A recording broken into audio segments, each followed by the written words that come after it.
벚꽃이 핀 길 산책하시면서 또 아주 즐거운 시간을 보낸 것 같았습니다. 벚꽃이 참 좋은데 좀 아쉬운 게 빨리 져버린다는 거죠. 벌써 바람이 부니까 난리더라고요. 그래서 참 제가 청년 때에는 그 벚꽃을 보면 항상 아쉬운 마음이 있습니다. 여러분 어떤가요? 떨어질까봐 너무 이제 싫고 떨어지기 전에 빨리 이것을 많이 만끽하고 싶은데 뭐 그런 마음도 있고 그렇습니다.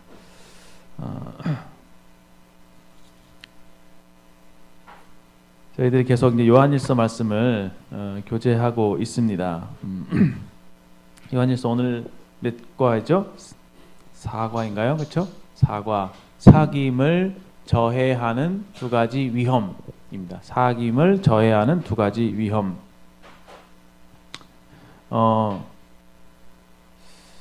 지난 시간에 이제 제가 이런 말씀을 드렸죠. 우리의 정체성을 분명히 알고 그 정체성에 맞게 생활하도록 사도 요한이 이 요한일서를 우리에게 기록했다. 그래서 이 사도 요한이 우리에게 전해주는 이 하나님 말씀을 통해서 우리가 어떤 사람인가를 알고 믿고 그 믿은 대로 사는, 그렇게 행동에 옮기는, 또 그러한 어떤 삶의 모델을 쫓아가는 그것이 참 우리에게 남겨진 과제다라고 하는 것입니다. 그것이 우리가 요한일서를 공부하는 목적이죠. 왜냐하면 그냥 자연 상태로 우리를 놔두게 되면 우리는 그냥 눈에 보이는 대로 또 내 생각에 옳은 대로 많은 사람들이 살아가는 그런 삶의 방식대로 살아가기 마련입니다. 그래서 우리에게 하나님 말씀이 필요해요. 우리가 보지 못하는 참 진리, 그 진리를 우리가 확인하고 그 진리에 우리의 삶의 목표와 방향을 맞추어서 부단히 노력하고 살아가야 하는 것입니다. 그 중에서 오늘 제가 여러분들에게 사귐에 관련해서 또 말씀드리고 싶은 것은, 사귐은 과연 무엇입니까? 사귐, 결국 하나님과 사귐, 그리고 성도와의 사귐이거든요. 그 둘로 나눌 수 있잖아요. 이번 MT 주제도 사실 하나님과 사귐, 성도와의 사귐인데, 이것에 대해서 그 MT의 그 주제 문구를 뭐라고 하죠? 주제 문구를 여러분들에게 좀 뭐라고 하지? 이거 뭐라고 하지? 이거 공모, 그렇지. 주제 단어가 생각이 안 나. 주제 문구를 공모합니다. 그렇죠? 한번 생각해 보세요. 어떻게 하면 우리가 하나님과 잘 사귈 것인가? 또 성도들과 그리스도인의 교제를 나눌 것인가? 어떻게 하면 우리가 이런 사귐 속에서 정말 삶다운 풍성한 삶을 누릴 것인가? 이것이 참 우리의 고민이고, 이번 1학기에서 우리가 추구하는 바, 또 배우고자 하는 그런 목표가 되겠습니다. 이번 MTA에서도 저희가 멀리서 또 남원에서 강사님을 초빙했습니다. 이분이 좀 소개를 좀 드리자면 굉장히 성경에 조예가 깊으신 분 같고 말씀을 아주 잘 연구하셔서 성경을 잘 풀어주시는 분이세요. 그래서 제가 굉장히 그런 부분에 있어서 굉장히 존경스럽고, 또 사역에 대한 그런 경험, 나이는 이렇게 저랑 비슷한데 좀 이렇게 사역을 오래 하셔서 성도들을 섬기시는 그런 경험들이 있으셔서 이런 성도와의 교제, 또 하나님과의 교제, 이런 부분에서 상당히 좀 경건한 삶을 살아오신 분이기에 우리에게 꼭 필요한 그러한 말씀을 전해 주실 것으로 기대하게 됩니다. 그렇죠? 하나님과의 사귐이에요. 근데 이 하나님과의 사귐을 다른 말로 하면 뭘까? 다른 말로 하면 성경에 여러 가지 말들 하죠. 그래서 여러분들이 추구해야 될 것은 뭐냐면은 그냥 하나님을 사랑하는 거예요. 하나님을 사랑하는 것. 그게 우리의 삶의 목표여야 한다고요. 어떤 일을 하든, 어디에 있든, 어떤 관계 속에 있든지 간에 항상 우리의 삶의 그 채널은 하나님을 사랑하는 것에 맞춰져 있어야만 합니다. 어떻게 하면 내가 하나님을 사랑할 수 있을까에 모든 관심과 모든 여러분들의 그 에너지가 거기에 쏟아져 있어야 됩니다. 그것이 왜냐하면 사람의 본분이기 때문에 그래요. 성경은 누누이 우리에게 그걸 강조합니다. 하나님을 사랑하라.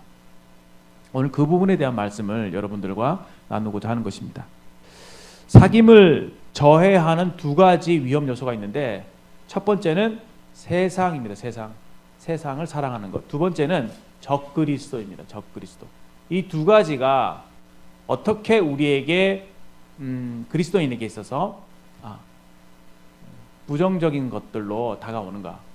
어떻게 이런 것들이 하나님을 사랑하지 못하도록 방해하는가? 이것에 대해서 조금 분석적으로 생각을 해보고자 합니다. 그리고 이런 말씀을 공부하는 이유는 뭐냐면 결국 여러분들의 삶에 또 저의 삶에 이 말씀을 적용하기 위해서입니다. 자, 먼저 말씀을 읽어보도록 하겠습니다. 2장 15절부터 우선 17절까지 3절 3절의 말씀을 읽겠습니다.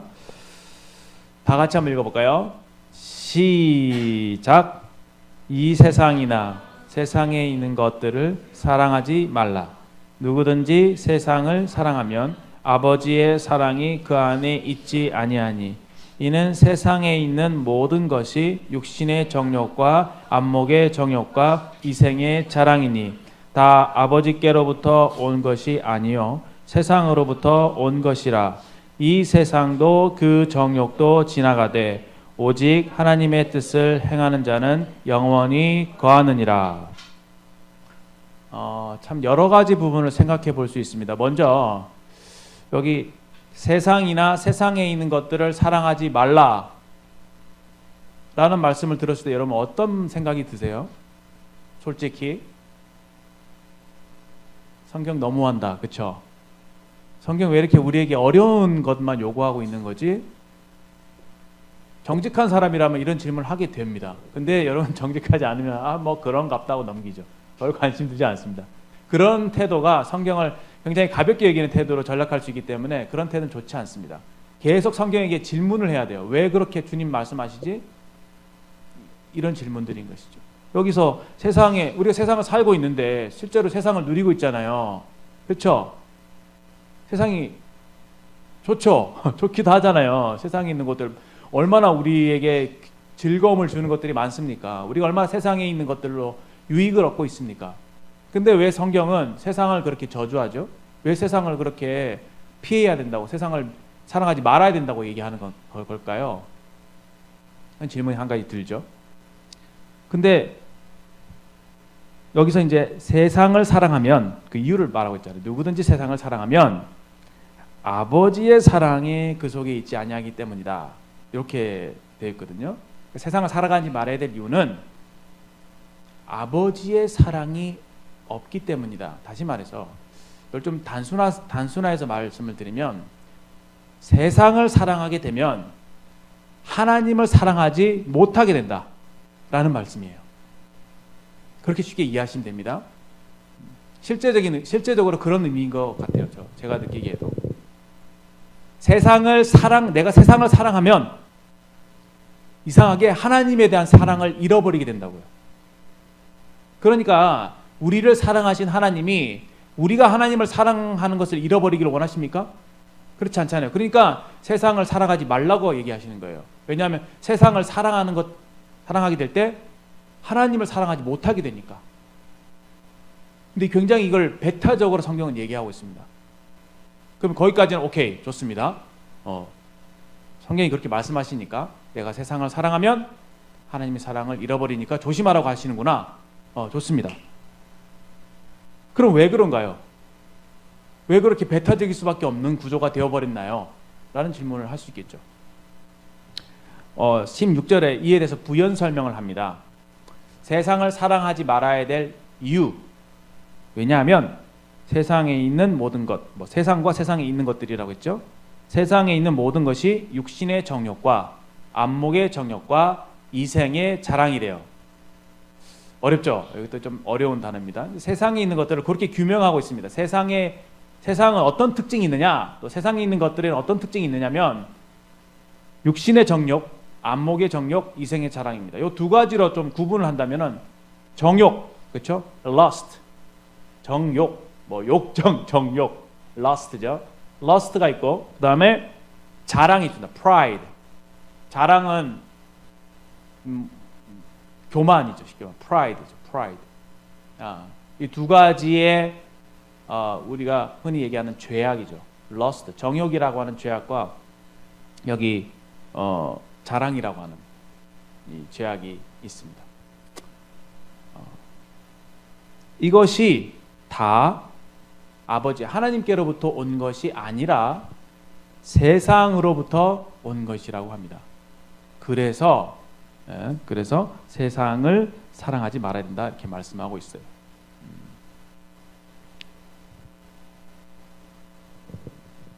이 세상도 그 정욕도 지나가되 하나님의 뜻을 행하는 자는 영원히 거하느니라 라고 17절 이렇게 종교 말씀을 이렇게 정리하고 있습니다. 근데 이 세상과 그 정욕이라고 하는 것은 영원하지 못하다고 하는 것에 대해서 우리가 또 생각을 해볼 수가 있죠. 그러면 왜 이런 세상에 있는 것들 또는 세상을 사랑하게 될 때 하나님의 사랑을 잃어버리게 되는 것일까? 왜 이 정욕과 이 자랑이라고 하는 이것들은 왜 나쁜 것인가 생각해 볼 수 있죠. 여러분 더 쉽게 말씀드리겠습니다. 정욕하면 또 죄하면 특히 형제님들 남자들이 생각할 수 있는 죄는 성적인 죄예요. 그렇죠? 가장 많이 남자들이 넘어지는 죄가 성적인 죄입니다. 왜냐하면 우리 안에 있는 그 성적인 우리라고 하면 저 남자니까 이 남성 안에 있는 이 성적인 욕구는요 마치 가장 배고픈 사자와 같아요. 그래서 굉장히 그게 호소력이 큽니다. 그래서 많은 이 남자들이 이 죄에 인해서 많이 넘어집니다. 다른 죄들도 많이 우리가 약하긴 하지만 특히나 더 이 성적인 죄에 대해서 약하다는 것을 우리가 경험적으로 알고 있습니다. 여기 단어에 이 정욕이라고 하죠. 정욕. 욕자가 이제 하고자 할 욕자잖아요. 그렇죠? 그래서 이 우리에게 하나님께서 어떤 욕구를 주셨죠. 욕구. 디자이어라고 합시다. 그 욕망이라고 하는 디자이어라고 하는 것은 중립적인 거예요. 그렇죠? 그래서 우리에게 어떤 욕망이 있습니까? 식욕, 수면욕, 성적인 욕망, 인정받고 싶어하는 욕망. 그렇죠? 어떤 사회적인 관계에 어떤 소속되고 하는 소속감 이런 것들이 인간의 기본적인 몇 가지 욕구들이 있죠. 자아 실현의 어떤 욕구들. 그러니까 우리에게 하나님께서 욕구를 주셨어요. 그렇죠? 이 욕구가 사탄이 만든 건가요? 우리에게 있는 욕구란 말이죠. 그렇죠? 근데 왜 이게 잘못된 것인가라는 거예요. 어디서부터 잘못된 것인가? 우리가 배가 고프니까 밥을 먹는 거잖아요. 그 음식에 대한 맛이 있으니까 음식을 뭔가 먹고 싶어하는 그 음식으로 인해서 뭔가 그걸 먹게 될 때 그 먹는 즐거움이라는 게 있잖아요. 그런 즐거움들을 우리가 누리는 것이 그게 잘못된 것인가라는 거예요. 그렇지 않잖아요. 성적인 욕망도 마찬가지. 하나님께서 우리에게 우리를 성적인 그 동물 그 어떤 성욕을 주셨죠. 그래서 이것은 하나님께서 우리에게 주신 선물이에요. 그것도 일종의 우리의 그 부부 관계를 통해서 하나님께서 우리를 얻게 하시는 그 즐거움. 이것도 하나님 선물이거든요. 근데 어디서부터 이것이 잘못됐냐는 거예요. 어디서부터? 그래서 이 정욕을 한마디로 얘기하면은 이 과도라고 하는 말을 붙입니다. 과도한 욕망. 욕망이 과하면요, 그거는 죄가 되는 거예요. 악이 되는 거예요. 또는 통제되지 않은 욕망이 죄가 되는 겁니다. 다시요. 성경에서 여러 가지 정욕으로 묘사되는 이러한 욕망을 추구하는 것이 죄라고 얘기할 때는 우리에게 자연스럽게 주신 그 욕구 내지는 욕망을 과도하게 추구하거나 통제하지 못하고 막 이렇게 추구하거나 어떤 하나님께서 정해주신 그 선을 넘어서서 그것을 추구하게 될 때 그것을 죄라고 규정하고 있어요. 그런데 이것이 어디서부터 잘못됐느냐? 우리는 죄가 언제부터 시작됐는지 알 수 있죠. 죄는 사탄 마귀로부터 시작됐죠. 그렇죠?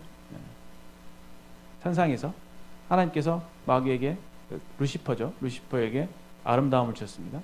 능력을 주셨어요. 높이셨어요. 근데 이 루시퍼가 자기가 아름답고 이렇게 능력이 있고 하니까 마음이 높아졌습니다. 그래서 하나님과 비기려고 했죠. 하나님께 반역을 일으켰습니다. 그래서 천상에서 쫓겨나게 됐죠.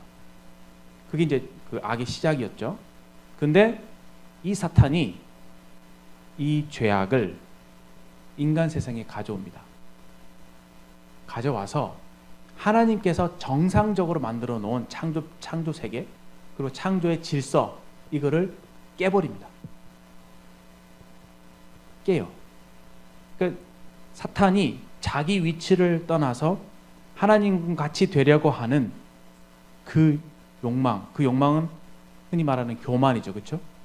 교만이라고 하는 욕망, 그 자기 위치를 떠나는, 자기 그 위치보다 더 올라가려고 하는 그런 불건전한 욕망, 그것이 결국 그로 하나님을 반역하게 하는 그 죄악을 저지르게 됐죠.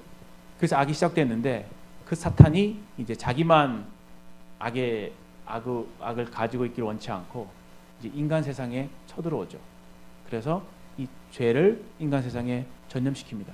어떻게 어떤 방법으로? 똑같은 방법으로. 하나님께서 에덴 동산을 만드시고 에덴 동산에 있는 모든 나무를 다 먹으라고 하셨어요. 하나님께서 인간을 사랑하셨죠. 인간을 사랑하시고 하나님의 형상을 따라 인간을 만드셨어요. 하나님 목적은 뭐다요? 인간과 하나님이 관계를 맺기를 원하시는 거예요. 하나님께는 인간이 중요한 거예요. 인간이 하나님을 사랑하고 하나님이 인간을 사랑하고. 그래서 우리에게 주신 모든 만물들은 하나님께서 우리를 사랑하시기 때문에 우리로 하여금 누리도록 주신 선물들인 거죠. 그런데 이러한 것을 사탄이 죄를 통해서 왜곡시켜 버립니다. 왜곡시켜요. 결국 죄라는 뭐냐면은 왜곡시킨 거예요. 왜곡. 트위스트, 틀어버리는 거죠. 원래 정상적이고 바르고 어떤 규칙과 질서 가운데 있는 것을 변형시켜 버리는 거예요. 이게 뭐 변태라고 하죠.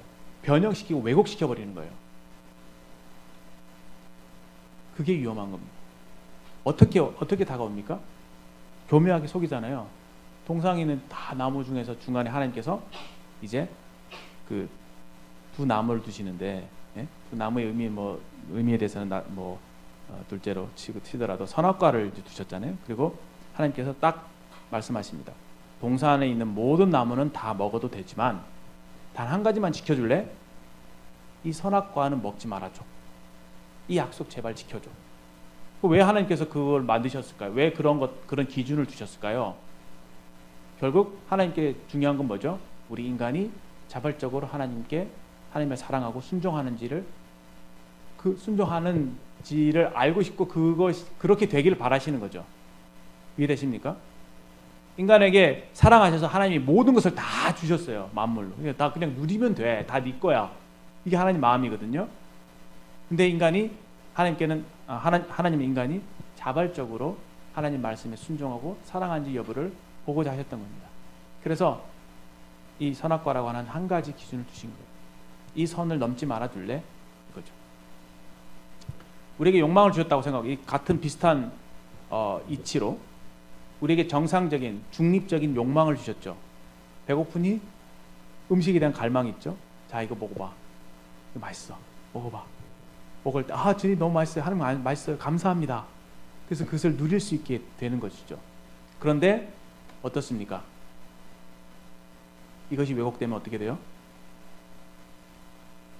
음식에 완전 미쳐버리죠. 우리 오늘날 대한민국 사회가 음식에 미쳐있는 사회 아닌가요? 맛집 쫓아다니죠. 음식에 노예가 되어 있잖아요. 과일. 그렇죠? 하나님을 사랑하기를 추구하지 않으니까 그 결과가 어떻게 되냐면은 마음이 허해져요. 인간은 무언가를 추구하게 돼 있거든요. 무언가를 그렇지 않은데 가만히 생각해 보세요. 여러분들 그냥 주말에 아무것도 할 일이 없어요.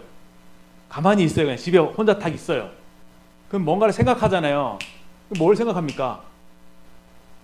내 안에 있는 욕망을 들여다보잖아요. 나는 지금 뭘 하고 싶지? 뭘 해야 즐겁지? 뭘 좀 해볼까? 우리를 움직이는 뭔가가 있죠. 있습니까? 있어요. 저도 그래요. 저도 막 심심한 거 싫어하거든요. 가만히 있으면 뭔가 시간 남으면은 뭐 할까 생각할 때 자연스럽게 올라오는 것은 내 속에 내가 좋아하는 것들, 내가 하고 싶은 그 욕망을 근거로 그것이 어떤 동기가 되어서 여러 가지 활동들을 찾아놨습니다. 내가 음식을 좋아하니까 뭐라 좀 맛있는 거 만들어 먹을까? 어디 가서 뭐 맛집 찾아갈까? 이렇게 되는 거죠. 문제는 맛집 찾아가서 맛있는 음식 먹는 게 나쁜 게 아니라는 거예요. 하나님께 주신 것들을 감사함으로 받고 누리면서 하나님 감사해요. 이런 만물을 만들어 주셔서 감사해요. 와, 이 대한민국에 태어나서 이렇게 참 우리나라 맛있는 거 많잖아요, 그렇죠? 이런 음식들을 먹게 해주신 은혜에 참 감사합니다. 이게 정상적이라는 거예요. 그런데 이제 과도하게 될 때 어떻게 됩니까? 글러튼 하잖아요. 막 개걸스럽게 그냥 막 짐승처럼 먹잖아요. 돼지처럼 먹잖아요. 그렇지 않나요? 과식, 이거 죄예요. 참고로 전통적으로 중세시대부터 기독교 내에서 7대 죄악으로 규정하고 있는 것들이 있습니다. 그러니까 인간이 공통적으로 야, 우리가 이거는 정말 누가 생각해도 죄지 않냐? 하고 생각하면서 7대 죄악으로 정한 것이 있어요. 그 배후에는 누가 있냐면 사탄, 루시퍼 이런 각종 악한 신들이 있죠. 그래서 그것 통해서 막 예술이나 문학이 만들어지기도 했고 그랬다 합니다. 네. 전통적으로 기독교 내에 7대 죄악으로 알려진 것들이 있는데 한번 적어보세요. 첫 번째는 교만.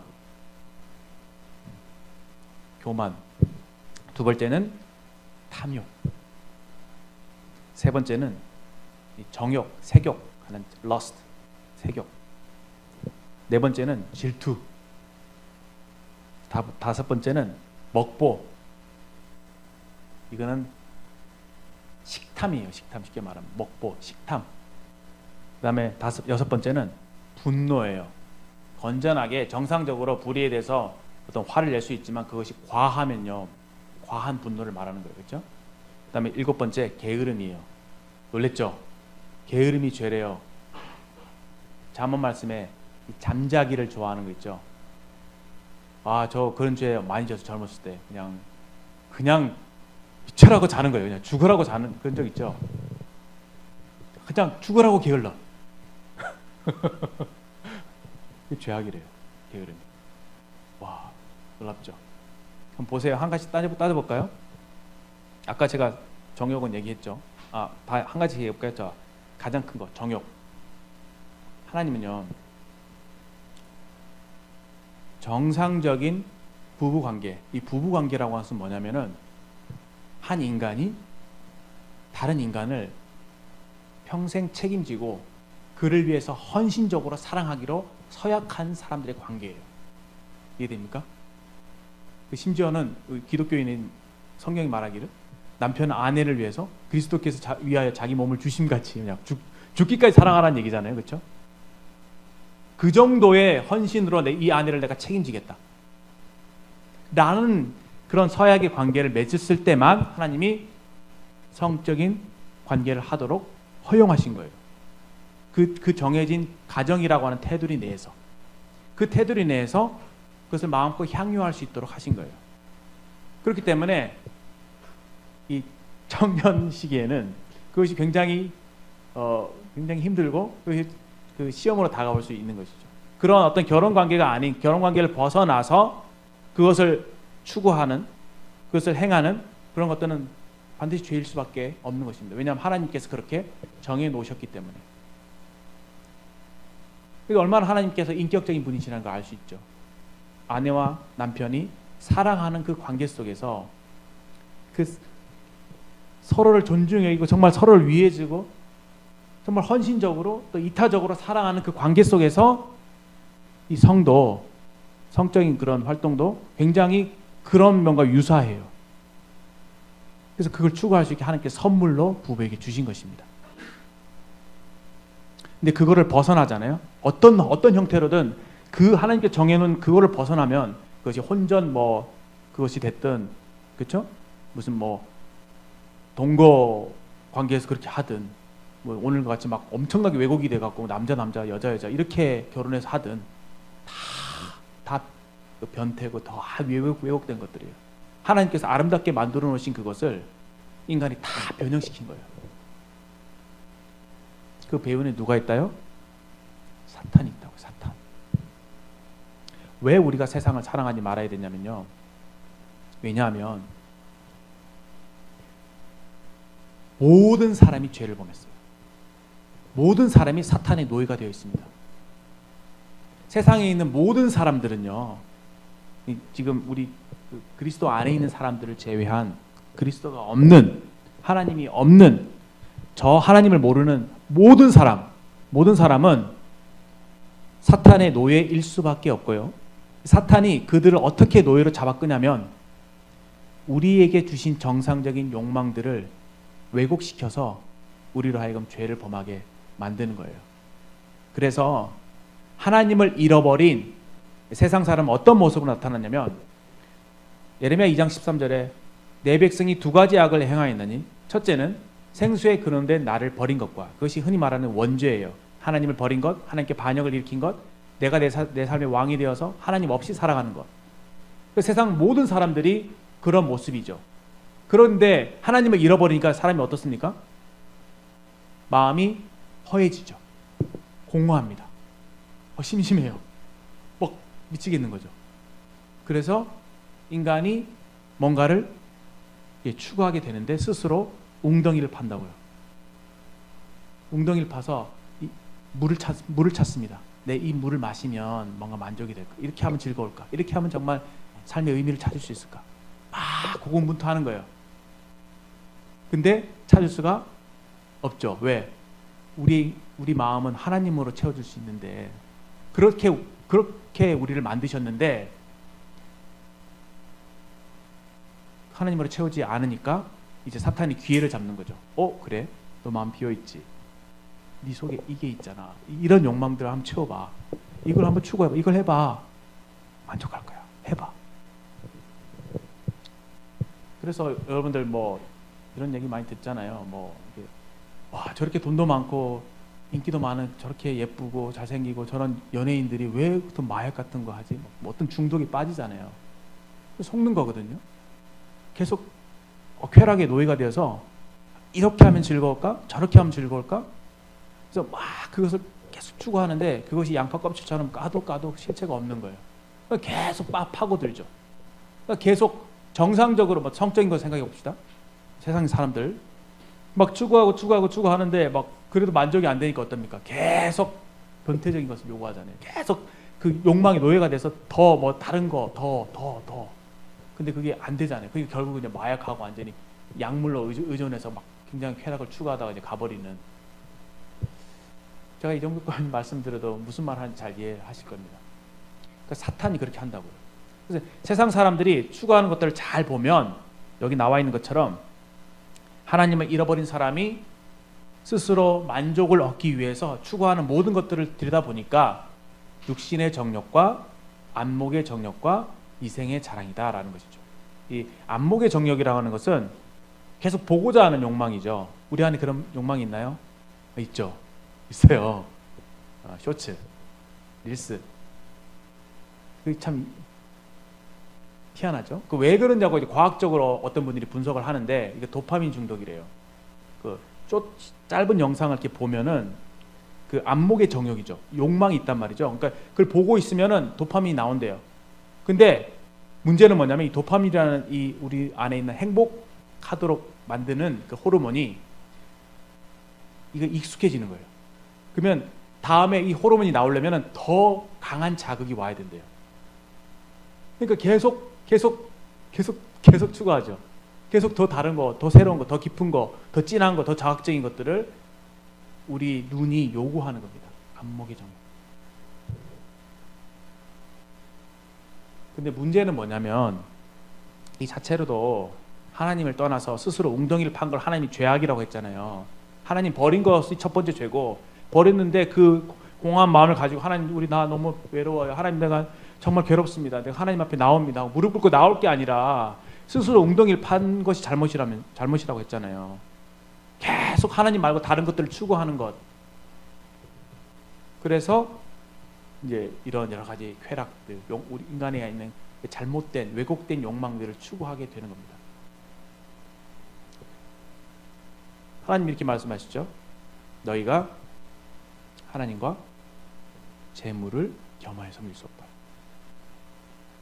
하나님을 사랑하든지 재물을 사랑하든지, 하나님을 추구하든지 재물을 추구하든지 둘 중에 하나지, 이 두 가지를 동시에 할 수 없다라는 겁니다. 여기 탐욕이라고 했죠. 우리가 어떤 것들을 소유하고자 하는 그런 정상적인 욕구가 있을 수 있고, 우리가 어떤 것들 소유할 수 있습니다. 그렇죠? 그리고 우리에게 주신 것들 우리가 소유하면서 그걸 누릴 수 있어요. 그런데 내가 갖지 않은 그것을 더 가지려고 하는 마음, 막 만족하지 못하고 막 더 쌓으려고 하고 하는 그런, 돈이, 부자들 그렇잖아요. 돈이 많이 있는데도 불구하고 막 더, 아직도 더 갖고 싶다, 더 갖고 싶다 하는 그런 마음들이 있죠. 탐욕이라고 하죠. 탐심. 절제되지 않은 욕망입니다.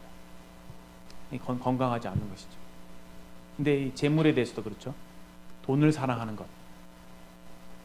내가 정말 돈을 사랑하고 돈을 추구할 것인가, 아니면 하나님을 사랑할 것인가, 하나님을 추구할 것인가, 그분을 알고 그분과 가까이 교제하고 그분 안에서 자라가는 것, 이것을 추구할 것인가, 아니면 돈을 막 많이 벌어갖고 막 그것에서 뭔가 유익을 얻고자 하고 만족을 얻고자 하는 그것을 쫓아갈 것인가. 이 두 가지를 겸해서 할 수 없다. 정말 어찌 보면은 여러분들 굉장히 성경 말씀이 어렵습니다. 실천하기가 어렵습니다. 근데 이것은 참 마음의 문제예요. 마음의 문제. 내 삶의 방향성, 내가 무엇을 추구하며 살 것인가. 육신의 정욕, 아까 말씀드린 인간의 그런 왜곡된 욕망들, 이런 것들을 계속 조장해서 그런 것들을 추구하는 식으로 세상의 문화가 형성이 되는 거죠. 세상 사람들이 하는 모든 행태들을 보면은 다 여기에 해당이 되죠. 막 돈을 추구하도록, 뭐 여러 가지 쾌락을 추구하도록, 여러 가지 명예를 추구하도록, 그렇죠? 하나님 말고 다른 것들로 채우고자 하는 그런 것들을 이제 사탄이 또 세상에서 그걸 제공하고 있습니다. 그러니 우리가 그런 것들을 추구하고 그런 것들을 사랑하려고 마음을 먹게 됐을 때 당연히 하나님 사랑을 잃어버리게 된다는 것입니다.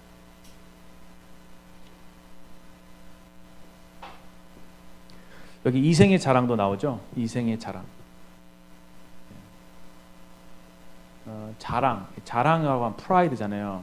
프라이드는 이제 교만, 뭐 자랑, 교만 이렇게 생각할 수 있는데, 뭐 자존심 이렇게 해석할 수도 있겠죠. 자존심과 자부심은 어떻게 다른가요? 자존감하고 어떻게 다른 거예요? 자존심하고 자존감하고 다르죠. 그러니까 진정한 자존감은요, 하나님께서 나를 어떻게 생각하시는가를 알게 될 때 자존감이 생겨요. 자존감이 높은 사람은요,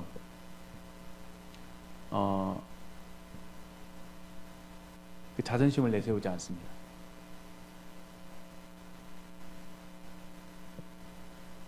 자존감이 높은 사람은요, 자기가 잘못해놓고 잘못한 것에서 잘못했다고 용서를 구할 수 있습니다. 그것이 그 사람 앞에, 내가 잘못한 그 사람 앞에 비굴한 행동이라고 생각하지 않는 거예요. 우리 아이들 보면은, 제가 특히 막내를 보면 그것이 보여져요. 굉장히 자존심이 세요. 자기가 잘못해놓고 너 이렇게 잘못했어, 너 형한테 잘못했다고 얘기해 하면 굉장히 자존심 상해하면서 막 더 때를 쓰고 더 막 그래요.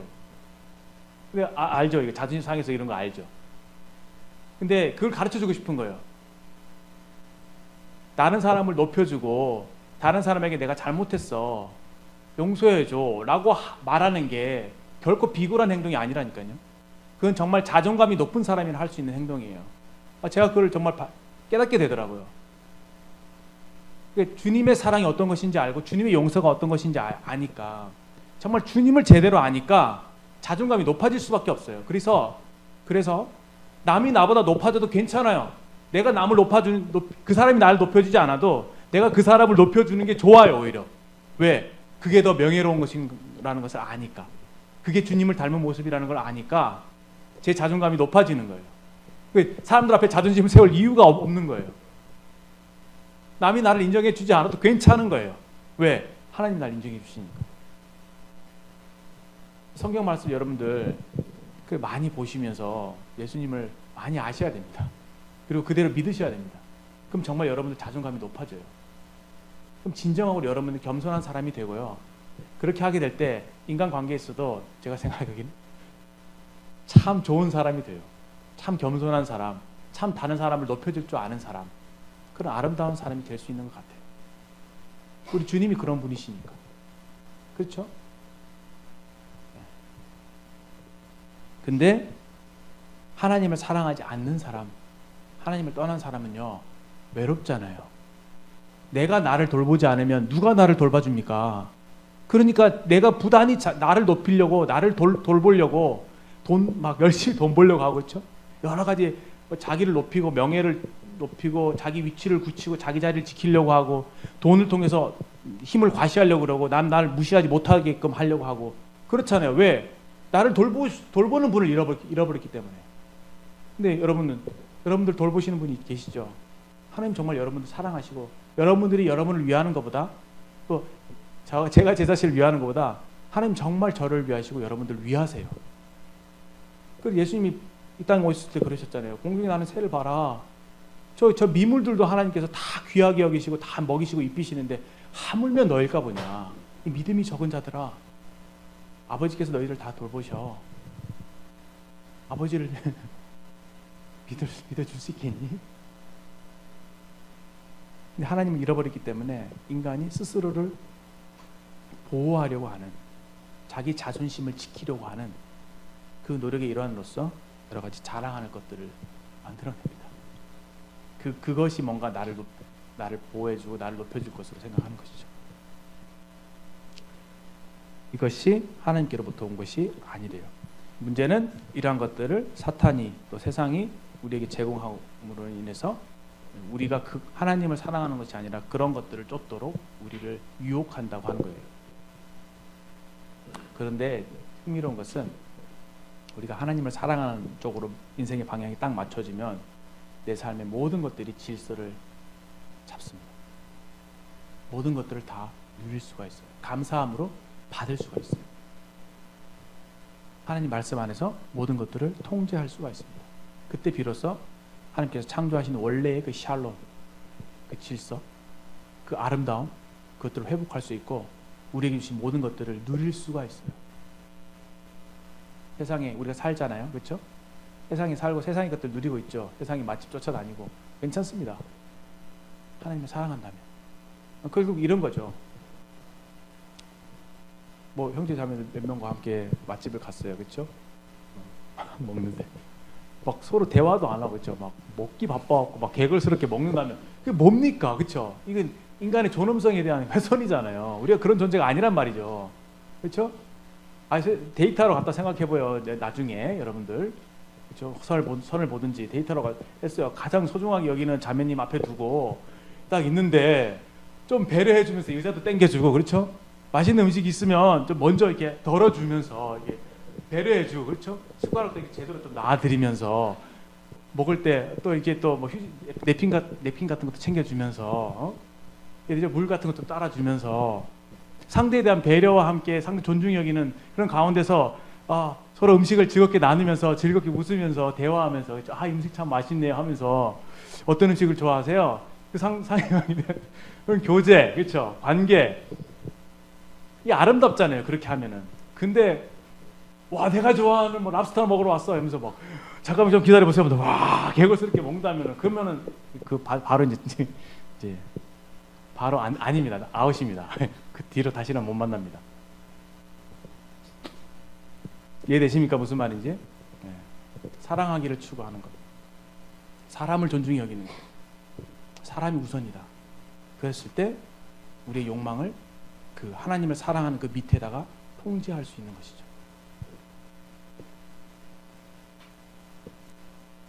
게으름도 마찬가지예요. 게으름 스스로 못 이깁니다. 근데 하나님을 사랑하면요, 하나님이 우리에게 여호와를 기뻐하라 그 마음에 그래하면 내 마음의 소원을 들어주시리라, 그렇죠? 그런 말씀 있죠. 하나님이 우리 마음에 소원을 일으켜 주세요. 뭔가 하고 싶은 의욕이 생깁니다. 진짜 그래요. 주님을 사랑하는 삶을 살잖아요. 그러면 하나님께서 원하시는 것을 내가 원하게 되고 하나님이 하시는 일에 굉장한 열정을 갖게 됩니다. 왜냐? 그 일을 통해서 내가 어떻게 하면 하나님 기쁘시게 할까? 근데 역으로 하나님을 사랑하는 일을 잃어버리잖아요. 그러면 그 삶은 정말 공허해집니다. 그러면 아무것도 하고 싶지 않아져요. 아무것도 하고 싶지 않아져요. 인생의 방향을 상실하고 표류하게 됩니다. 삶이 재미가 별로 없어요. 거기서 이제 하나님께 돌이키면 상관없는데, 하나님께 돌이키는 대신에 내가 이러니까 뭔가 하면서 해로운 것들, 그렇죠? 해로운 욕망들을 추구하고 쫓아가게 되는 것이 바로 세상 사람들의 모습인 거예요. 그래서 그런 세상 사람들의 행태를 쫓아가지 말라고 하는 게 이 말씀입니다. 하나님 없이 다른 것들로 우리 마음을 채우고자 하는 그런 삶의 방식을 쫓아갈 것이 아니라, 우리는 부단히 먼저는 하나님을 사랑하기를 추구하는 거죠. 그분과의 사귐. 그랬을 때 우리의 모든 삶이 제자리를 찾게 되는, 우리 모든 주님께 주신 것들을 다 감사함으로 받고 누릴 수 있게 되는 그것입니다. 우리 주님을 한번 생각해 보세요. 주님의 별명이 뭐였냐면 세리와 죄인의 친구래요. 그리고 먹기를 탐하는 사람이래요. 예수님을 보니까 아마도 예수님께서 그 사람들에게 초청을 많이 받으셨던 것 같아요. 그리고 자주 하셨던 것이 막 먹는 거예요. 우리 실명을 거론해서 죄송합니다만, 우리 교회에 모용길 형제님 계세요. 강모 형제님, 모용길 형제님 계시는데, 그분은 주로 하시는 일이 예수님과 비슷한 것 같아요. 그냥 외국인들 쫓아다니면서 그냥 맛있는 거 막 드세요. 아주 그냥 서비스가 대단합니다. 맛있는 거 먹으면서 이후에는 또 카페에 가서 2차로 케이크까지 쫙 하면서 서비스가 아주 좋습니다. 그러면서 즐겁게 막 웃으면서 이야기하시다가 복음을 전하시는 거예요. 그 사람에게 사랑을 표현하기 위한 좋은 수단으로서 맛있는 음식을 대접하고, 커피를 대접하고, 좋은 얘기할 수 있는 따뜻한 공간을 마련하고, 또 실제로 그 외국인들의 어떤 필요에 따라서 공항 픽업이랄지 진짜 나이스한 서비스를 해주는 거예요. 그러니까 외국인들이 감동하죠. 마음을 열죠. 그때 복음을 그때 전하시는 겁니다. 예수님도 그러셨어요. 세리와 죄인들의 친구였어요. 여기 죄인은 죄송합니다. 이런 성을 팔아서 하는 노동자세요. 그런 분들이세요. 그런 분들이 이제 성경에는 죄인으로 표시되어 있습니다. 세리, 매국노죠. 백성들의 그 피 묻은 돈을 그 세금을 걷어서 노마에 바치고 일부는 자기가 탁 입마에 포켓하는 그런 종류의 사람들, 세리. 그래서 유대인들이 정말 세리들을 싫어했어요. 친일파처럼 그런 대우를 했던 것이죠. 그런 사회적으로 손가락질 받는 그런 사람들의 친구였다고요. 그러면서 그들과 이렇게 음식을 잡수시는, 그러니까 예수님의 별명이 세리와 죄인의 친구요, 먹기를 탐하는 자라고. 근데 예수님께는 그런 행동에 자유함이 있었습니다. 왜요? 하나님을 사랑하고 하나님의 뜻대로 하나님의 영광을 그 사람들에게 나타내기로 이 땅에 오셨고, 그 목적대로 사시는 거였으니까. 그리고 사람들을 사랑하는 그런 목적으로 사셨으니까 예수님께는 자유함이 있었습니다. 그러한 어떤 성적으로 부도덕한 사람들과 어울리시면서도 그들의 죄의 영향을 받지 않으셨어요. 왜? 항상 하나님을 사랑하기를 추구하셨고, 그분은 진리 가운데 항상 서 계셨으니까. 저도 그렇게 생각합니다. 여러분들이 정말 하나님을 사랑하는 그 삶의 방향이 마음이 탁 정해져 있으면, 그렇죠? 어딜 가서도 여러분이 자유할 수 있다고 생각해요. 아무리 세상에 험한 사람들을 만나도, 그렇죠? 담대하게 그들에게 다가가서 그들과 친구가 될 수 있고, 그들에게 예수님의 사랑을 전파할 수 있는 그런 모습으로 드러날 수 있다고 생각이 됩니다. 음식을 맛있게 먹을 수 있죠. 그렇죠? 즐길 수 있습니다. 근데 목적이 뭐죠? 하나님을 사랑하는 것. 하나님의 사랑을 사람들에게 전하는 것. 하나님의 사랑으로 사람들을 사랑하는 것.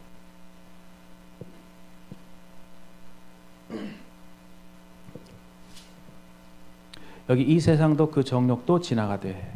이것들은 전부 다 일시적인 것들이기 때문에 추구하면 안 된다. 왜냐하면 하나님께서 우리에게 영원한 것을 주기를 원하시기 때문에. 그런데 하나님의 뜻을 행하는 자, 다시 말해 하나님을 사랑하는 자, 하나님을 사랑하는 인간의 참된 목적을 이루는 자, 그런 사람들은 영원히 거한다고 말씀해 주고 계십니다. 그래서 우리가 배우고 있는 이 과제가 굉장히 중요한 과제예요. 하나님과의 사귐, 이것이 하나님의 뜻이거든요. 인간을 향한 목적이시거든요. 그 다음에 18절부터 27절까지의 말씀을 좀 보시면 읽겠습니다. 제가 한번 빠른 속도로 읽어보겠습니다. 아이들아, 지금은 마지막 때라. 적그리스도가 오리란 말을 너희가 들은 것과 같이 지금도 많은 적그리스도가 일어났으니 그러므로 우리가 마지막 때인 줄 아노라. 그들이 우리에게서 나갔으나 우리에게 속하지 아니하였나니 만일 우리에게 속하였더라면 우리와 함께 거했으려니와 그들이 나간 것은 다 우리에게 속하지 아니함을 나타내려 함이니라. 너희는 거룩하신 자에게서 기름 부음을 받고 모든 것을 아느니라. 내가 너에게 쓰는 것은 너희가 진리를 알지 못하기 때문이 아니라 알기 때문이요 또 모든 거짓은 진리에서 나지 않기 때문이라. 거짓말하는 자가 누구냐? 예수께서 그리스도이심을 부인하는 자가 아니냐? 아버지와 아들을 부인하는 그가 적그리스도니 아들을 부인하는 자에게는 또한 아버지가 없으되 아들을 시인하는 자에게는 아버지도 있느니라. 너희는 처음부터 들은 것을 너희 안에 거하게 하라. 처음부터 들은 것이 너희 안에 거하면 너희가 아들과 아버지 안에 거하리라. 그가 우리에게 약속하신 것은 이것이니 곧 영원한 생명이니라. 너희를 미혹하는 자들에 관하여 내가 이것을 너희에게 썼노라. 너희는 주께 받은 바 기름 부음이 너희 안에 거하나니 아무도 너희를 가르칠 필요가 없고 오직 그의 기름 부음이 모든 것을 너희에게 가르치며 또 참되고 거짓이 없으니 너희를 가르치신 그대로 주 안에 거하라. 조금 어려운 말씀일 수 있는데 두 번째 위험은 적그리스도입니다. 근데 제가 여기서 좀 생각해 보고자 하는 것은 그들의 성향이에요. 성향, 일반적인 성향.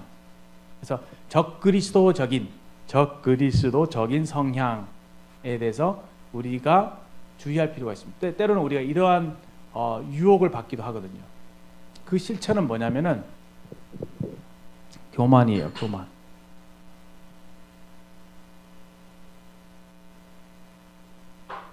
아까 제가 교만 말씀드리면서 자존감에 대한 말씀을 드렸죠. 이 적그리스도들은요, 하나님과 진정한 사귐이 있는 분들이 아니에요. 있는 사람들이 아니에요. 하나님을 사랑하기를 추구하는 사람들이 아니에요. 그럼 어떻게 됩니까? 마음이 허하겠죠. 그럼 뭘 추구해야 돼요? 근데 뭘 추구하냐? 자기를 높이는 걸 추구하는 거예요. 어떤 형태냐면 비교 우위를 통해서 내가 낫다. 다른 사람을 낮춤으로 자기가 올라가는 거죠.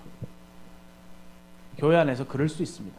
우리가 잘못하면 주님으로 만족하는 것에 만족하는 삶이 실제로 이루어지지 않으면요, 나도 모르는 사이에 교만에 속아요. 그래서 나를 높이기 위해 부단히 노력합니다. 내가 하고 있는 어떤 일을 통해서 인정받아 보려고 합니다. 성도들에게 뭔가 좋게 비춰져서 자기를 막 높이려고 하고 사람들이 나를 존경해 주길 바라는, 사람들을 이렇게 비교하는, 그래서 나는 그들보다 너희들보다 낫다라고 하는 그런 생각들을 은연중에 갖게 되는 것이에요. 보세요. 네 가지로 이제 살펴볼 수가 있는데요. 어떤 그 특성이 있냐면은 19절에 그들이 우리에게서 나갔으나 우리에게 속하지 아니하였나니 만일 우리에게 속하였다면 우리와 함께 거했으려니와 그들이 나간 것은 다 우리에게 속하지 아니함을 나타내려 함이니라. 이들은 구원받은 사람은 아니에요. 우선 구원받은 사람이 아니었기 때문에 나간 거죠. 그리스도인의 그 유전자를 갖고 있지 않습니다. 겸손의 유전자, 하나님 은혜에 감동된 유전자, 그리스도만을 사랑하기를 추구하는 유전자가 없어요. 그러니까 어떻습니까? 더 이상 교회에 붙어 있을 이유가 없는 거죠. 그래서 이들이 속하지 않았기 때문에 여기 내가 있을 곳이 아니야 하고 나간 거예요. 그런데 그들의 성향이 어떤 성향이냐? 나갔다. 이 분파죠, 분파. 물론 그 본질적으로 하나님 자녀들과 어울릴 수 없어서 이렇게 나가는 부분도 있지만 그들은 너희들이 알고 있지 않는 영적인 특별한 지식을 가지고 있는 자들이다라고 이렇게 생각을 하는 겁니다. 과거에 그런 부류의 사람들이 있었어요. 성화에 대해서 뭔가 특별한 깨달음이 막 주장하는 분들이 계셨어요. 그래서 이거를 모르는 다수의 성도들을 향해서 굉장히 무시한 듯한 그런 태도를 가지면서 이거를 알아야지만이 진정한 그리스도인이라고 하면서 막 이상하게 성경 진리의 말씀을 왜곡시켰어요.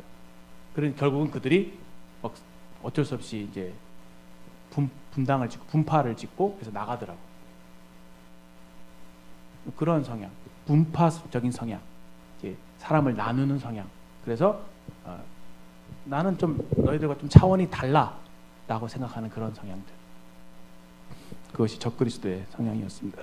두 번째, 22절인가요? 예, 거짓말. 지난 시간에 했죠. 거짓말하는 겁니다.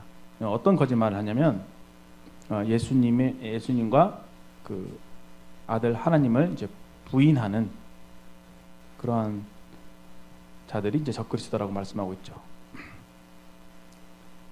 거짓말입니다. 우리 저번에 그 1장에서도 봤지만 죄를 범하지 않는다고 얘기하는 거죠, 그렇죠? 육은 악하고 몸은 육은 악하고 영은 선하고 거룩한 것이기 때문에 그것을 이제 분리해서 생각을 하면서 우리는 죄를 지을 수가 없다. 죄를 짓지 않는다. 나의 영혼은 거룩하기 때문에 죄를 짓는 육은 내가 아니다. 뭐 이런 식으로 궤변을 만들어내면서 거짓말을 하죠. 이 거짓말하는 것. 그래서 이들이 하나님 말씀이 어떤 이렇게 딱 제시를 해요. 말씀이 이렇게 돼 있지 않느냐? 이 말씀 어떻게 생각하느냐? 하면은 그 말씀을 분명한 말씀이 있음에도 불구하고 그를 이렇게 거부하려고 합니다. 스스로 속이는 거죠. 거짓말하는 거죠. 자기가 옳다고 믿고 있는 바를 관철시키기 위해서 다른 성경의 여러 말씀들을 이렇게 배제시키는 그러한 이제 자기 모순에 빠지게 되는 겁니다. 그 다음에 24절에 보시면 처음부터 들은 것을 너희 안에 거하기라. 처음부터 들은 것은 너희 안에 거하면 너희가 아들과 아버지 안에 거하리라. 처음부터 들은 것인데 이 사람들은 어떤 얘기를 하냐면 새로운 것을 얘기를 해요. 새로운 것. 만약에 여러분 주의하십시오. 어떤 정말 뭐 저명하다고 하시는 어떤 그런 분이 나타나서 굉장히 저는 말 잘 못하지만 굉장히 이 달변가로서 막 이렇게 말을 유창하게 하면서 너무 논리적이고 유창하게 하면서 여러분들이 어떤 말씀을 전한다고 생각해요. 정말 와 진짜 그런 것 같은 생각이 들다가도 성경에 다른 구절에 어떤 저촉이 되는 말씀들이 있는데도 불구하고 그런 주장을 하게 될 경우에 여러분들 그걸 분별할 줄 알아야 됩니다. 저 역시도 분별해 주세요. 제가 어떤 말씀을 전하는데 저거 쌤 좀 약간 이상한데 그럼 얘기해 주십시오. 그래서 그런 성경 말씀 저한테 가져오셔서 이 말씀과 어떻게 이게 배치되는 것 같은데 어떻게 생각하십니까? 이렇게 저 따져 주십시오. 그것이 저를 보호하는 길입니다. 성경은 통일성이 있거든요. 성경과 서로 모순되면 안 되거든요. 근데 이 사람들은 그것을 인정하지 않아요. 그런 조언들을 받지 않습니다. 그러면서 뭔가 새로운 진리를 가져와서 봐봐 하면 딱 제시를 하죠. 그러면은 말씀을 잘 모르는 사람들은 혹하는 거예요. 또는 이미 알고 있는 하나님 말씀에 만족하지 못하는 사람들은 새로운 진리를 막 추구하거든요. 와, 내가 이걸 몰랐어. 이걸 몰랐기 때문에 내가 지금 이 정도밖에 못 사는 거야. 이렇게 생각하거든요. 이거 잘못된 거예요. 우리에게 주신 성경 말씀은요, 진리는 단순합니다. 단순하고 명확해요. 그렇죠? 제가 계속 명확한 말씀 반복적으로 말씀드립니다. 하나님을 사랑하라고, 하나님과 사귐을 추구하라고. 그것이 영생이라고 말씀드리잖아요. 성경에 분명히 나와 있는 것들 말씀드리잖아요. 그렇죠? 근데 이 사람들은 뭔가 다른 방법을 제시하는 거예요. 성화를 위해서, 우리가 거룩한 삶을 살기 위해서는 뭔가 이런 것들이 필요하다고 탁 어떤 성경의 어떤 논리를 만들어내서 나름대로 성경 말씀을 짜맞추기 위해서 이렇게 제시를 하는 겁니다. 영지주의자들이 그런 일을 했던 것이죠. 그런데 우리에게 주신 진리는 단순하지만 깊어요. 거기에 그 말씀을 따라 살게 될 때 그것에 실체가 있습니다. 하나님을 아는 삶은요, 말은 하나님을 아는 것 세 글자죠. Knowing God 두 단어죠. 그게 실체가 깊다고요. 그게 영원하다고요. 그래서 내가 어떻게 하면 하나님을 더 알아갈 것인가, 하나님 아는 것이 무엇인가에 대해서 그것에 대해서 더 파야 되지. 실제적인 의미에서 내가 어떻게 하면 하나님을 사랑할 것인가에 대해서 고민하고 더 그것을 파야 되는 것이지, 뭔가 다른 말씀을, 다른 새로운 어떤 가르침들을 거기에 덧붙일 수 없다고 하는 것입니다. 그래서 우리가 이번에 디모데후서인가요? 말씀을 우리가 공부하게 되죠. 그렇죠? 성경 공부를 많이 하잖아요. 그래서 여러분들 성경 공부를 할 때, 또 성경 읽을 때 무엇을 추구해야 되냐면요, 성경에서 뭔가 말씀하고자 하는 바는 사실 명확해요. 그렇죠?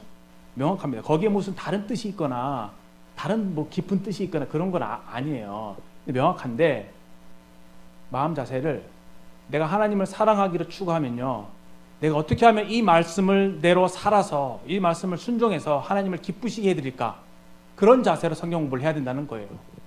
결국은 그렇다면 단순하게 우리에 주어진 진리가 단순하지 않게 되는 거예요. 성경 공부하는 것이 뭐 다 아는 말씀, 이게 아니라 정말 새로울 수밖에 없어요. 그리고 정말 진지하게 말씀 공부를 하게 될 것입니다. 그리고 재미있을 거예요. 왜? 말씀이 내 삶이니까. 이건 내가 실천해야 될 말씀이니까. 그렇게 한번 해보십시오. 자, 보세요. 다시 성경 말씀을 읽을 때 뭔가 새로운 지식을, 또 새로운 진리를 뭔가 발견해서 그것을 통해서 뭔가 만족을 얻으려고 하고 뭔가 기쁨을 찾으려고 그런 노력을 하기보다는, 우리에게 주신 분명한 그 말씀을 어떻게 하면 내 삶에서 순종하고 실천할까, 거기에 관심을 두게 될 때 우리의 성경 읽기가 더 즐거운 시간이 된다고 하는 겁니다. 그럴 것 같아요. 그렇지 않나요, 여러분들? 네, 제 말 동의가 되시나요? 네, 그렇게 성경 공부를 해보시기를 추천을 드립니다. 여튼 이 사람들은 계속 새로운 것들을 추구했다. 그러나 사도 요한은 우리에게 처음부터 들은 것들을 우리 안에 어떻게 거하게 하라고요. 처음부터 들은 것, 그 말씀대로 살으라고요. 그렇게 우리를 권면하고 계십니다. 마지막 26절, 미혹한다고 되어 있죠. 네, 미혹한다. 이건 속이는 것을 말합니다. 여기 적그리스도적인 가르침을 하는 사람들은 이렇게 뭔가 새로운 가르침이라고 하는 것을 가지고 우리를 속이고 혼란스럽게 만듭니다. 네. 그래서 우리를 넘어뜨리죠. 그래서 하나님 말씀은, 저도 참 두려운 부분이 있는데, 하나님 말씀은 절대로 혼란스러워서는 안 됩니다. 명확해야 됩니다. 그래야지 우리가 실천할 수 있으니까. 근데 하나님 말씀은 혼란스럽게 하는 거, 그렇게 되면 어떻게 됩니까? 우리가 말씀대로 살 수가 없게 되죠. 뭐 이것도 사실인 것 같고 저것도 사실인 것 같고 이렇게 해야 되는 것 같기도 하다가 그럼 이렇게 또 해야 되나? 이렇게 너무 혼란스러우면 어떻게 삶의 방향을 정할 수가 없잖아요. 어떻게 실천할 수가 없잖아. 그래서 하나님 말씀 명료해야 되고 명확해야 되고, 우리가 기도할 때 성령님을 통해서 밝은 빛을 비춰달라고 기도하면서 말씀을 봐야 합니다. 그 성경 말씀에서 정말 명확하게 우리에게 명령하시고 계시는 그 말씀을 정말 간절한 마음으로 받고 그대로 살면 되는 거예요. 실천하면 되는 거예요. 근데 이게 생각보다 쉽지 않아요. 디모데후서에 보면은 너는 배우고 확신한 일에 거하라고 바울이 디모데에게 말하고 있거든요. 먼저는 배우죠. 그 다음에 확신해야 됩니다. 이거 정말 100% 진리야. 이건 정말 내 목숨 걸고 지켜야 될 진리야. 확신을 해야 돼요. 그리고 거하라고요. 순종하고 실천하라고. 이렇게 성경은 명령하고 계십니다.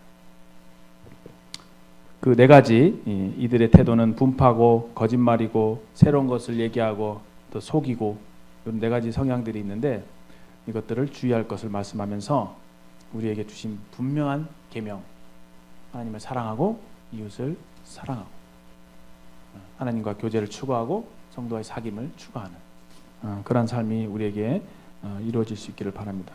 그걸 위해서 우리가 주의해야 될 부분이 세상을 사랑하지 않는 것, 그리고 적그리스도의 가르침들, 그런 태도들을 지향하는 것, 그것이라고 성경 말씀 분명히 가르쳐주고 계십니다.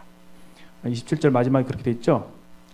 너희를 가르치신 그대로 주 안에 거하라.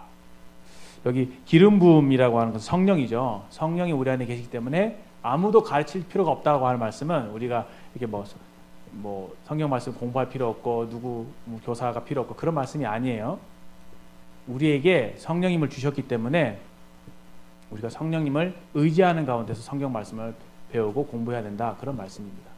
근데 감사하게도 구원받은 사람이면요, 이 진리가 누가 가르쳐주지 않는데도 성경을 읽게 될 때 명확하게 계시가 됩니다. 아, 하나님 이걸 기뻐하시는구나, 아, 이렇게 살아야지, 이런 것들을 성령님께서 가르쳐 주세요. 너무 앞에 말씀 전하시는 분들 의존하지 않으셔도 됩니다. 그냥 들으면서 주님이 나한테 무슨 말씀을 하시나 여기에 귀를 기울이고 거기에다가 예, 차를 빼달라고 전화가 왔네요. 예, 거기에다가 인생을 거시면 성공하는 인생이 될 것입니다.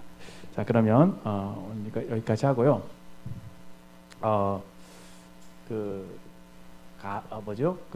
기도 챌린지, 예, 너무 감사하게도 가장 많이 했을 때가 26명 정도 참여를 했고, 좀 적게는 그래도 10몇 명씩 이렇게 계속 꾸준히 있더라고요. 그래서 오늘 좀 이따 실상을 하게 될 것입니다. 네.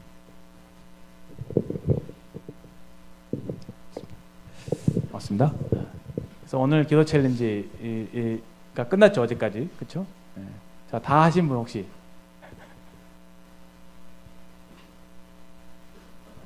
네,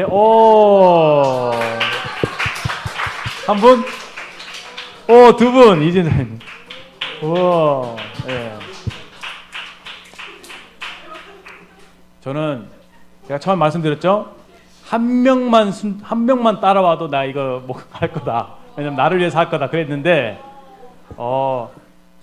다 잘 따라와 주신 것 같고, 한 번이라도 하신 분에 대해서는 저희가 감사의 표시를 합니다.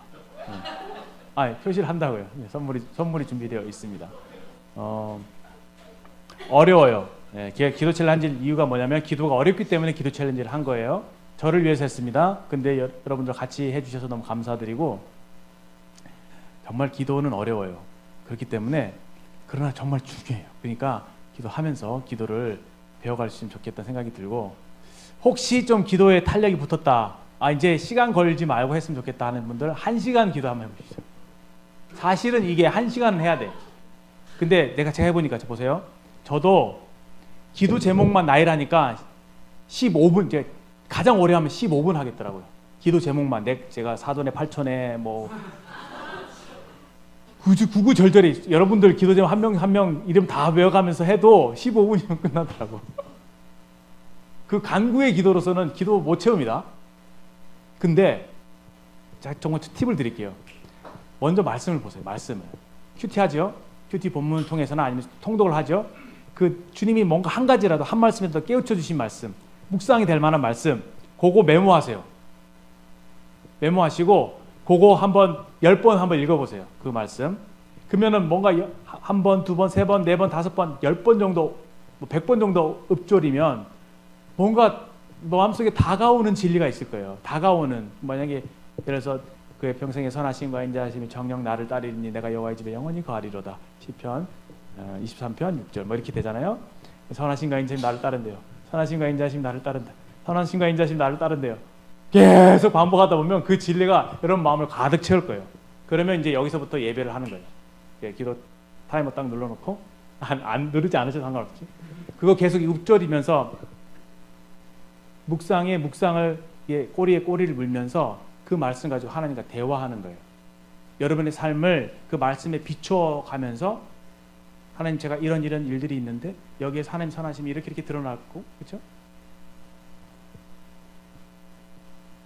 감사하고 지금 찬양하고, 지금 제가 하나님 더 신뢰할 수 있게 도와달라고 말씀드리면서 이 문제에 대해서 주님 어떻게 생각하세요?